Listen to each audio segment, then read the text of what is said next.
ओमीय प्रतिरोध एवं अनओमीय प्रतिरोध की परिभाषा। बिल्कुल एग्जाम पैटर्न के अनुसार जैसा कि हम एग्जाम में लिखते हैं उसी के अकॉर्डिंग ये नोट्स बनाया गया है।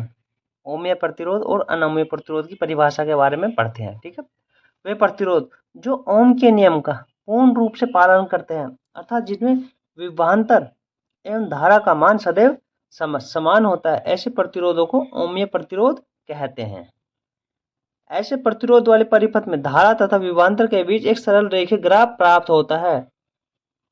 सरल रेखीय ग्राफ प्राप्त होता है। ठीक है, वे ओमीय प्रतिरोध के उदाहरण है। अब ओमीय प्रतिरोध के उदाहरण तांबे का तार, टंगस्टन का तार ओमीय प्रतिरोध के उदाहरण है।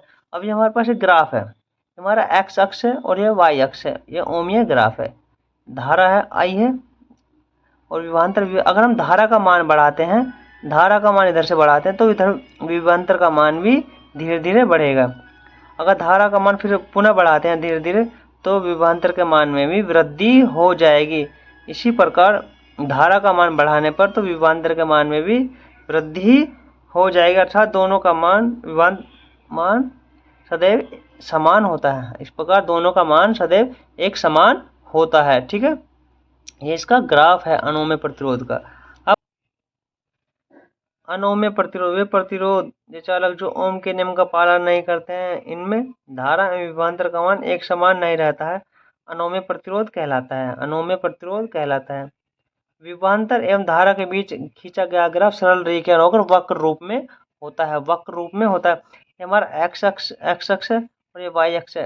इसमें धारा एवं विभवांतर के जो बीच ग्राफ खींचा गया है वो सरल रेखीय ना होकर वक्र रूप में होता है।